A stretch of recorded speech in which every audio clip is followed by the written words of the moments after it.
बोला काय आजची जी बैठक खासदारांची होती ती एक प्रकारे खासदारांसाठी लिटमस टेस्ट होती का? कारण ज्या प्रकारे ज्या चर्चा सुरू आहेत त्या चर्चांमध्ये 5 खासदार न येणं, एक ऑनलाईन उपस्थित राहणं. एक लक्षात घ्या की आमच्या पक्षामध्ये आमच्या बैठकात काय चाललंय ह्याच्यावरती उगाच अफवा पसरवणं, चुकीच्या बातम्या देणं हे योग्य नाही. काल शिवसेना खासदारांची एक बैठक नेहमीप्रमाणे मातोश्रीवरती शिवसेना पक्षप्रमुखांनी आयोजित केली. अशा बैठका नेहमी होत असतात. त्या बैठकीला मुंबईतले 3ही खासदार उपस्थित होते. अरविंद सावंत होते, अनिल देसाई होते, संजय दिना पाटील होते आणि नाशिकचे खासदार राजाभाऊ वाजे हे उपस्थित होते प्रत्यक्ष. उर्वरित 5 खासदारांशी आधीच चर्चा झाली होती आणि त्यांच्या अडचणी ज्या आम्ही समजून घेतल्या होत्या आणि त्या अडचणी योग्य होत्या. आणि मी काल आपल्याला माहिती दिली की यवतमाळ वाशिमचे खासदार जे संजय देशमुख आहेत त्यांच्याकडे त्यांच्या मुलीच्या लग्नासंदर्भात कार्य सुरू होतं. नागेश अष्टीकर हिंगोलीचे खासदार आहेत, त्यांनी काल पत्रकार परिषद घेऊन सांगितलं त्यांचा मुलगा निवडणुकीला उमेदवार उभा आहे विधान परिषदेत. ओमराजे निंबाळकर यांचा मुलगा वय वर्ष 10 हा दीनानाथ मंगेशकर रुग्णालय पुण्यात गेल्या काही काळापासून उपचार घेतो. 10 वर्षाचा मुलगा. भाऊसाहेब वाघचौरे यांच्या पत्नी आजारी आहे, त्या इस्पितळामध्ये आहे. आणि या सगळ्यांशी आधीच चर्चा झाली होती किंवा त्यांनी जो पर्याय दिला की साहेब आम्ही व्हर्च्युअली म्हणजे व्हिडिओ कॉन्फरन्सिंगद्वारे बैठकीला उपस्थित राहतो. ही आता जगभरातली एक पद्धत आहे. मोदीसुद्धा राहतात अशा प्रकारे उपस्थित आणि देवेंद्र फडणवीस राहतात. संजय बंडू जाधव यांच्याशी उद्धवजींशी चर्चा झाली. ते पुढल्या 2 दिवसामध्ये उद्धवजींच्या भेटीसाठी येत आहे. अशा तऱ्हेनं लोकसभेतल्या 9 खासदारांनी कालच्या बैठकीत पूर्णपणे संवाद साधला आणि चर्चा केली. ज्या खासदारांवर संशयाची सुरू आहे तेच खासदार अनुपस्थित राहणे. कारण मागील काही दिवसांपासून चर्चा आहे बंडू जाधव संदर्भात. बंडू जाधव हे महाविकास आघाडीच्या कालच्या परभणीच्या बैठकीमध्ये सुद्धा उपस्थित राहिले. तुमच्या माहितीसाठी सांगतो की जेव्हा शिवसेना फुटली काय ते 30-40 लोक गेले तेव्हा ज्यांच्यावर संशय नव्हता तेच आधी गेले. संशय असणं किंवा नसणं हा इथे विषयच नाही ना. कोण म्हणते संशय कोण ठेवणार आणि कोणी ठेवायचा? आमच्या खासदारांवरती पूर्ण विश्वास आहे आणि यापुढेही राहील. पण लोकसभा 12:30च्या बैठकीला मुंबईतले खासदार संजय दिना पाटील हे 2 वाजता येतात. ते वेगवेगळी कारणे देतात. आम्हाला सांगतात की माझ्या कारचा अपघात झाला होता. कदाचित पक्षाला त्यांनी कारण सांगितलं की कुठच्या मयत यात्रेत. बरं ही काय चर्चेची जागा आहे का इथे? नाही बघा जी काही सांगितली ते जातात असं आहे की पत्रकारितेतले हे प्रश्नोत्तर नाही आहे. त्यांनी काय कारण दिलं, मी काय कारण द्यायचं. त्यांच्या गाड्यांना अपघात झाला हे खरं आहे. ते ठाण्यातील एका दुःखद प्रसंगातून घाईघाईने येण्यासाठी निघाले आणि गाड्यांना अपघात झाला हे सत्य आहे. ह्याच्यावर तुम्हाला शंका घेण्याचं कारण नाही. ते पक्षाबरोबर एकनिष्ठेने काम करत आहेत. ते आले काल धावत पक्षात बैठकीला. त्यात तुम्हाला कशा करता एवढं अस्वस्थ वाटण्याचं कारण? ते आले म्हणून तुम्हाला वाईट वाटतंय का? बैठकीला नाही ते बैठकीला हे सगळे खासदार उपस्थित राहिले याच्याबद्दल काही पत्रकारांच्या काही पोटामध्ये काही अडचणी निर्माण झाल्यात का? त्यांनी सांगायला पाहिजे की बाबा ते कसे काय आले, आम्हाला आमच्या बातम्या गेल्या. नाही राऊत साहेब आम्हाला काहीच अडचण नाही. एक मिनिट थांबा. आम्हाला काहीच अडचण नाही. पण हे खासदार शिंदेबरोबर स्वतः दिसतात. त्यांच्या बैठकांमध्ये दिसतात. त्यांच्या मंत्र्यांनी ठेवलेल्या स्नेहभोजनाला दिसतात. शिंदे त्यांच्या प्रकृतीच्या शिंदेच्या दिसतात. असं सगळं असताना संभ्रम निर्माण करण्यासाठी अशा प्रकारे संभ्रम निर्माण करण्यासाठी शिंदे किंवा भाजपचे लोक असे उपद्व्याप करत असतात. या क्षणी हे सगळे खासदार शिवसेनेबरोबर आहेत. त्याच्यामुळे काय तुमचं जे कुठलं ऑपरेशन वगैरे होतं टायगर हा, ऑपरेशन ते- टायगर ते आणि फुस- मला तुम्ही काय बुल्स ऑपरेशन आता आम्ही ऑपरेशन वुल्फ करू ना. म्हणजे नक्की काय? ऑपरेशन वुल्फ होतं ना. टायगरचं ऑपरेशन कसं करणार तुम्ही मला सांगा. वाघ तुम्हाला हात लावू देईल काय? वाघाला तुम्हाला ती गुंगीत आणावं लागतं, ते लांबून इंजेक्शन. वाघाला घाबरतात, लांबून एक इंजेक्शन मारावं लागतं गुंगीचं. मग तो वाघ आहे का, डोळे उघडलेत का वगैरे बघून मग जाऊन त्याला त्याचे पाय बांधावे लागतात. हे शक्य नाही आमच्याकडे. पण ते वाघ दुरावा ठेवून आहेत पक्षप्रमुखांपासून. अजिबात नाही, अजिबात नाही. वर्धापन वाघ मोकळा जंगलामध्ये फिरताय. वर्धापन दिन जवळ येतो, या शिवसेना साठीत आहे. आता काय वर्धापन दिनाचं काय काय 19 जूनला शिवसेनेचा वर्धापन दिन हा षण्मुखानंद हॉलमध्ये साजरा होईल नेहमीप्रमाणे. हिरक महोत्सव आहे. 60 वर्ष होतात शिवसेनेला. आणि त्यानिमित्तानं आम्ही काही कार्यक्रम ठेवलेले आहेत. त्यातला एक कार्यक्रम जो आहे फार सुटसुटीत कार्यक्रम आहे, पण ते मी आता सांगत नाही. पण तेव्हा केवळही खासदार येतील त्यावेळेस असं काही पाच खासदार खासदार. आमदार अशा कार्यक्रमाला आमंत्रण द्यायचं नसतं. हा आपला घरचा कार्यक्रम असतो. आणि त्यावेळेला ठिकठिकाणी जिल्ह्यामध्ये सुद्धा कार्यक्रम होत असतात.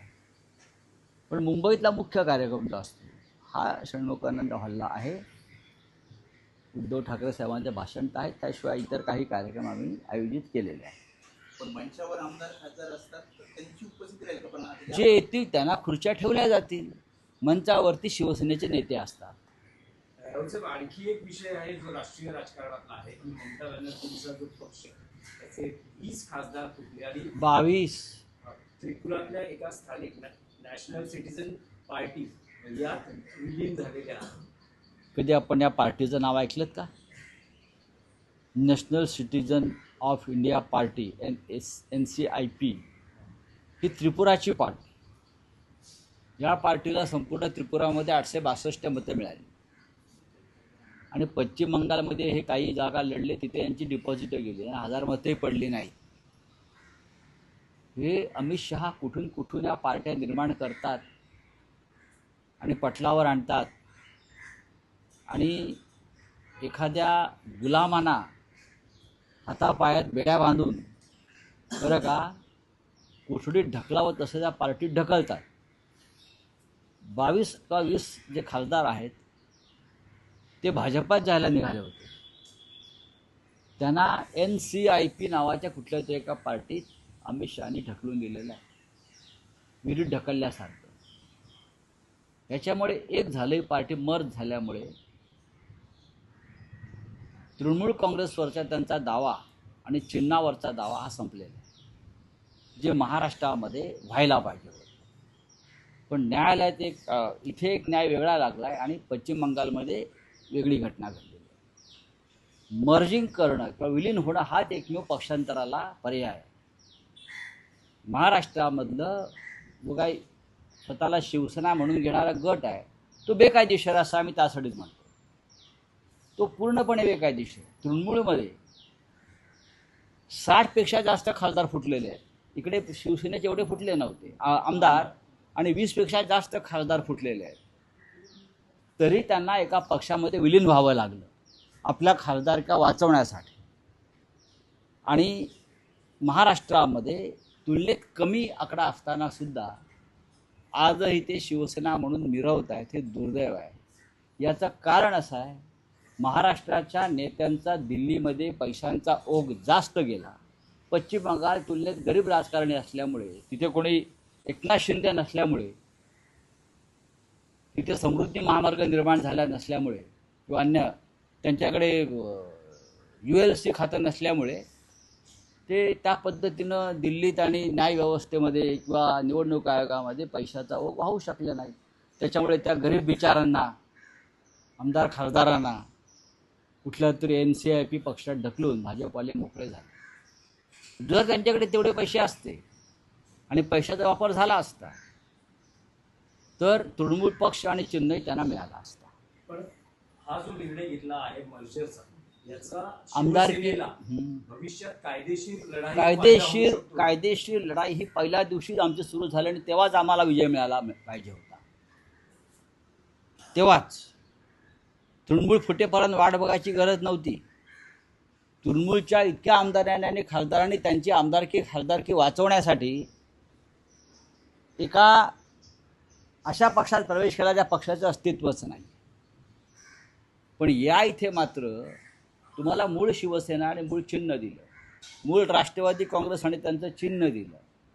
हे देशाच्या न्यायव्यवस्थेतली, कायद्यातली आणि निवडणूक आयोगातली ही तफावत पहा न्याय देण्याची. हो सर, एकनाथ शिंदेंना पुन्हा एकदा शासकीय कामांमधनं डावलले. नाही, मला माहित. मुंबईतलं वारंवार असं मला माहीत नाही. मी अंतर्गत युद्ध. तुमच्या माहितीसाठी म्हणतो, अशा गोष्टीसाठी मी इथे उभा नाही. काही मोठा विषय असेल तर मी नक्की बोलेन तुमच्याशी. हे आता कोणाला कुठे मंत्रिमंडळात डावललं, कोणाला खुर्ची दिली नाही, कोणाला पाण्याचा ग्लास दिला नाही, बरं का, शिंदेला पिळाला लिंबू दिला नाही, हे काय माझं काम नाही ना. RSSचा विषय आहे. यापूर्वी दत्तात्रय होसबळे म्हणाले होते की पाकिस्तानशी संवाद आपला कायम राहिला पाहिजे, अगदीच तोडून चालणार नाही. काल सरसंघचालकही तेच म्हणाले की मग पाकिस्तान आता हे जे एक नारायण तातू राणे यांचे एक चिरंजीव आहेत मंत्री, काय त्यांचं नाव, नितेश राणे, हां, ते नेहमी ह्याला पाकिस्तानी, त्याला पाकिस्तानी, हा पाकिस्तानी, तो पाकिस्तानी म्हणतात. मग आता ते मोहन भागवतना पाकिस्तानी म्हणणार का? पाकडे बिकडे काय म्हणा, नाही हिंमत असेल तर. आम्ही असं म्हणत नाही की पाकिस्तानबरोबर चर्चा व्हायला पाहिजे, आम्ही म्हणतो पाकिस्तानला चिरडून टाकलं पाहिजे, ही शिवसेनेची भूमिका आहे. आता मोहन भागवत म्हणतायत किंवा संघ परिवार म्हणतोय, त्यांच्याशी चर्चा व्हायला पाहिजे. मग महात्मा गांधींची हत्या का केली या लोकांनी? इतर लोकांना तुम्हाला पाकडे बिकडे किंवा पाकिस्तानी वगैरे का बोलण्याचा अधिकार आहे? तुम्ही सगळेच पाकिस्तानी आहात ना. तुम्ही ऑपरेशन सिंदूरमधून माघार घेतली तेव्हाच तुम्ही पाकिस्तानी झाला, हे सांगतो मी. तेव्हाच भाजपा पाकिस्तानी झाला. ज्या क्षणी तुम्ही दबावाखाली आंतरराष्ट्रीय पाकिस्तान विरुद्धचं ऑपरेशन सिंदूरमधून सपशेल माघार घेतली तेव्हाच तुम्ही पाकिस्तानी झालेला आहे. चला, धन्यवाद.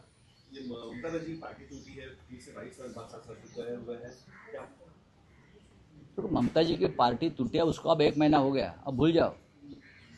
अब वो जो पार्टी है जो बीजेपी में शामिल होना चाहती थी, उनके वो सांसद और उनके कोई 50-60 MLA, वो एक ऐसे पार्टी में उनको ढकल दिया है अमित शाह और शुभेंदु अधिकारी ने, जिस पार्टी का कोई इस देश में और पश्चिम बंगाल में अस्तित्व ही नहीं है. कोई नेशनलिस्ट ऐसा कोई नाम है पार्टी,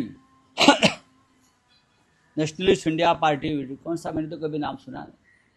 अभी मैं पढ़ रहा था कि उस पार्टी को पूरी त्रिपुरा की पार्टी है. उस त्रिपुरा की पार्टी में लोकसभा में कुल मिलकर 800 वोट मिले हैं, और पश्चिम बंगाल में भी लड़े थे कुछ जगह, तो सब जगह पे उनका डिपॉजिट गया है. ऐसे पार्टी में ये गुलामों को, बेईमान लोगों को ढकल दिया. ये लोग अपने पार्टी में भी नहीं ले रहे, पार्टी मर्ज कर दी. अब तृणमूल का अस्तित्व ही नहीं रहा उनके पास. कोई असली तृणमूल रहेगी ममता दीदी के पास, उनका चिन्ह भी रहेगा. यही बात महाराष्ट्र में होनी चाहिए थी, लेकिन महाराष्ट्र में अलग न्याय हो गया और यहाँ अलग न्याय हो गया. लेकिन अब उनको पता चलेगा, जो छोड़कर चले गए ना तृणमूल कांग्रेस, कि असली बीजेपी क्या है. अब डिलिमिटेशन बिल में उनका इस्तेमाल किया जाएगा, उनसे वोट लिए जाएंगे और उनको वापस दरकिनार किया जाएगा. जो अशोक गहलोत कह रहे हैं कि इंडिया अलायंस में राहुल गांधी को पीएम का चेहरा बना जाए, आपको इस बारे में क्या लगता है? मुझे भी यही लगता है, उद्धव ठाकरे जी को भी यही लगता है, हमारे पार्टी को भी यही लगता है कि एक चेहरा प्राइम मिनिस्टर का होना चाहिए, और वो चेहरा लेकर हमको लोकसभा चुनाव में जाना चाहिए. तो ये हमको मोदी के साथ हम टक्कर दे सकेंगे. एक चेहरा चाहिए, विदाउट फेस हम चुनाव कैसे लड़ेंगे? लोग पूछेंगे तुम्हारा प्राइम मिनिस्टर का कैंडिडेट कौन है, तो हम क्या बताएंगे? हमको बताना होगा ये हमारा कैंडिडेट है, ये हमारा प्राइम मिनिस्टर बनेगा. चलो, चाइना